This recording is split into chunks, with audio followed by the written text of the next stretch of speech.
아리랑 아리랑 아라리요 아리랑 고개를 넘어간다 나를 버리고 가시는 님은 심리도 못 가서 발병 난다. 안녕하세요 시청자 여러분, 어크로스입니다. 경제의 악재 도미노가 가까이 다가오고 있습니다. 지금부터 우리 경제에 직접적인 영향을 줄 가장 중요한 이슈들을 빠르고 쉽게 짚어보겠습니다. 미국발 강도 높은 관세 압박부터 고환유 공포까지 악재가 도미노처럼 쏟아지고 있습니다. 이런 상황에서 이재명 대통령의 지지율이 3주 연속 하락했습니다. 대내외 복합 위기 속에서 대통령 리더십이 본격적인 시험대에 올랐습니다. 과연 무슨 일이 벌어지고 있는 걸까요? 지금부터 전방위로 긴급 진단해드리겠습니다. 먼저 가장 주목되는 여론조사 결과부터 살펴보겠습니다. 여론조사 기관 리얼미터가 에너지경제신문 의뢰로 조사를 진행했습니다. 조사 기간은 지난 9월 22일부터 26일까지 전국 성인 2,527명이 대상이었습니다. 결과는 주목할 만한 결과였습니다. 대통령의 국정수행 긍정평가가 전주보다 1%포인트 낮아진 52.0%를 기록했습니다. 부정평가는 44.1%로 집계됐습니다. 여기서 주목할 점은 하락세가 3주 연속이라는 점입니다. 리얼미터는 이번 하락의 주요 원인으로 대외 악재를 지목했습니다. 특히 유엔 총회 기간 중 터져나온 트럼프 미국 대통령의 강도 높은 관세 압박 발언이 결정타를 날렸습니다. 여기에 한미 관세 협상 난항까지 더해지면서 국민들의 경제 불안이 급격히 커졌다입니다. 더 심각한 건 타이밍입니다.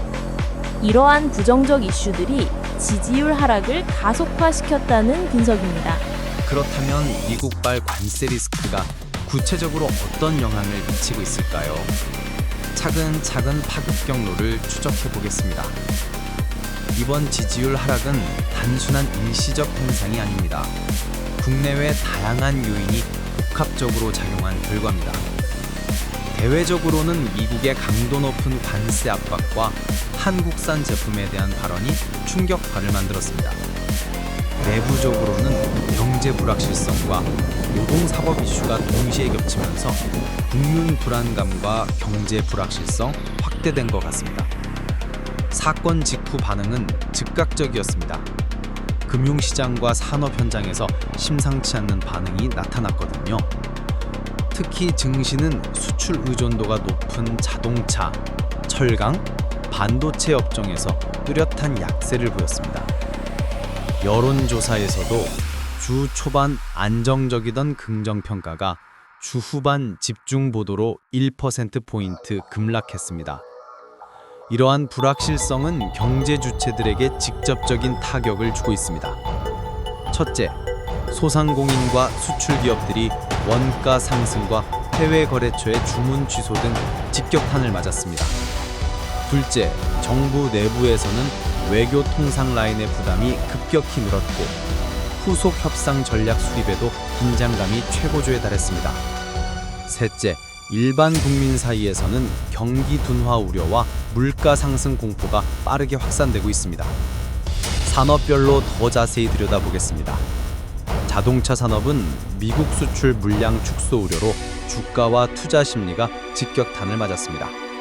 철강업계는 수입 규제 가능성에 대응해 생산 조정 논의를 시작했습니다.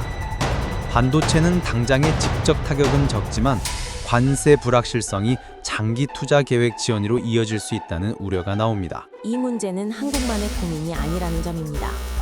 일본, 대만, 멕시코 등 주요 대미 수출국들도 미국 관세 정책 변화에 촉각을 곤두세우고 있습니다. 특히 멕시코는 한국과 마찬가지로 자동차 산업의 미국 수출 의존도가 높아 비슷한 긴장감을 경험하고 있습니다. 전문가들은 이번 상황을 2018년 미국의 철강 알루미늄 관세 사례와 비교합니다.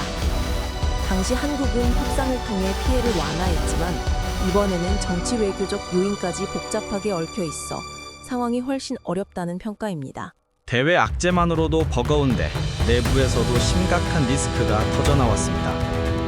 바로 노동계와 경영계의 첨예한 갈등을 유발하는 노란 봉투법 논입니다. 국내에서는 노동자 파업에 대한 과도한 손해배상 청구를 제한하는 노란 봉투법 논의가 경제 불확실성과 맞물리면서 다시 뜨거운 감자가 됐습니다. 이 법안의 문제는 취지와 결과가 정반대로 나타날 수 있다는 점입니다. 노란봉투법은 기업 입장에서는 파업 시 손해배상 청구를 제한함으로써 기업에 큰 법적 부담을 지웁니다. 무분별한 파업을 할 수도 있기 때문입니다. 경영계 일부 전문가들은 강력한 경고를 보내고 있습니다. 기업 입장에서는 법적 리스크가 커지므로 해외 이전이나 국내 투자 축소를 심각하게 고려하게 됩니다. 기업이 떠나면 결국 국내 일자리와 투자 기회가 줄어듭니다. 결국 노동자는 단기적으로 권익보호를 받을 수 있지만 장기적으로는 일자리 상실이라는 더 큰 피해를 볼 수 있다는 겁니다. 결과적으로 법 취지와 달리 경제적 부작용이 커져 기업과 노동자 모두 손해를 보는 최악의 역효과를 낳을 수 있다는 강력한 경고가 나오고 있습니다. 정부는 현재 심각한 딜레마에 빠졌습니다. 대외 경제 악재와 내부 노동 현안이 동시에 얽히면서 정책 운신의 폭이 극도로 좁아진 상황입니다. 이러한 복합적인 악재는 단순한 정책 비판을 넘어 이재명 대통령의 리더십 전반에 대한 심각한 의문을 제기하고 있습니다. 한 정치평론 채널은 이재명 대통령의 리더십과 정책 방향에 대해 심각한 위기 신호가 있다고 지적하며 세 가지 핵심 리스크를 강하게 경고했습니다. 지금부터는 보수 농객 변희재님의 평론 내용을 인용하여 전달드립니다. 첫째, 평론가는 이 대통령 측이 정치적 반대 세력을 충분히 존중하지 않고 절차적 민주주의를 훼손하는 경향이 관습된다고 강하게 비판했습니다. 이러한 태도가 지속될 경우 국민적 불신이 커져 대규모 비타협적 정치 저항으로 이어질 수 있으며 이는 정치적 격변을 불러올 수 있다는 강한 경고입니다. 둘째, 더 심각한 건 국가안보 정책 우려입니다. 주한미군은 한국 안보의 핵심 기둥이자 동북아시아 내 군사적 분쟁 위험을 억제하는 결정적 요소입니다. 최근 일부 평론가들은 이 대통령의 외교 안보 기조가 국가 안보 리스크를 심각하게 증폭시킬 수 있다고 우려를 제기했습니다. 세 번째는 현재 소상공인과 자영업자 계층의 경제적 어려움이 극심한 것으로 진단합니다. 공식 통계에 따르면 소상공인 가구의 월 평균 사업소득이 약 240만 원 내외로 집계되지만 이는 평균의 함정일 뿐입니다. 실제로는 저소득층의 비중이 매우 높아 체감하는 경제적 고통은 훨씬 심각한 수준입니다. 이러한 상황은 기업의 채용 위촉이 결국 인구를 자영업으로 내몬 결과입니다. 평론가는 일부 노동 정책이 영세 자영업자의 경영 부담을 키우고 결국 고용 축소로 이어져 자영업자와 근로자 모두에게 피해를 주는 이중고를 초래할 것이라고 강하게 비판했습니다. 이러한 경제적 고통은 궁극적으로 정부에 대한 사회 전체의 분노와 불안정을 확산시키는 주요 요인이 될 것이라는 심각한 경고입니다. 결론적으로 해당 평론은 이재명 대표의 정치적 태도, 안보관, 경제정책 등 전방위적인 리더십에 심각한 의문을 제기하며 이 모든 요인들이 결합되어 단순 지지율 하락을 넘어선 정치적 위기를 야기할 수 있다고 강력하게 경고하고 있습니다. 마지막으로 정당 지지도와 향후 전망을 짚어보겠습니다. 정당 지지도는 민주당이 43.3%, 국민의힘이 38.3%를 기록했습니다. 민주당은 경제와 사법 이슈 여파로 4주 연속 하락세를 보였습니다. 국민의힘은 청년층인 20대와 학생층에서 지지율 하락이 확인됐습니다. 조국혁신당은 3.0%, 개혁신당은 3.4%로 나타났습니다. 전문가들의 전망은 어둡습니다. 단기적으로는 금융과 외환시장 불안이 확대될 것으로 보입니다. 중기적으로는 수출 기업 구조조정 압력이 커질 수 있습니다. 장기적으로는 국내 기업들이 공급망 다변화와 대체 시장 개척을 불가피하게 추진해야 할 상황입니다. 한 경제 전문가는 이렇게 진단했습니다. 대통령 지지율 하락은 단순한 일시적 현상이 아니라 대외 변수와 내부 정책 리스크가 결합한 복합 위기의 결과라 볼 수 있습니다. 정리하겠습니다. 이재명 대통령의 지지율 3주 연속 하락은 경제, 안보, 그리고 정치적 리더십에 대한 전방위적인 불신이 누적된 결과라고 볼 수 있습니다. 앞으로의 국정 운영에 매우 큰 도전이 될 전망입니다. 미국발 관세 쇼크, 노란봉투법 논란과 안보 정책 우려까지 3대 대관이 동시에 터진 상황에서 대통령이 어떤 돌파구를 찾을지 주목됩니다. 시청자 여러분께 질문 드립니다.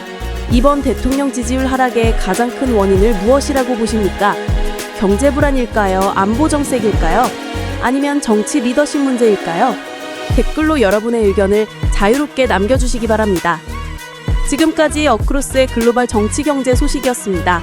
구독과 좋아요 부탁드립니다. 감사합니다.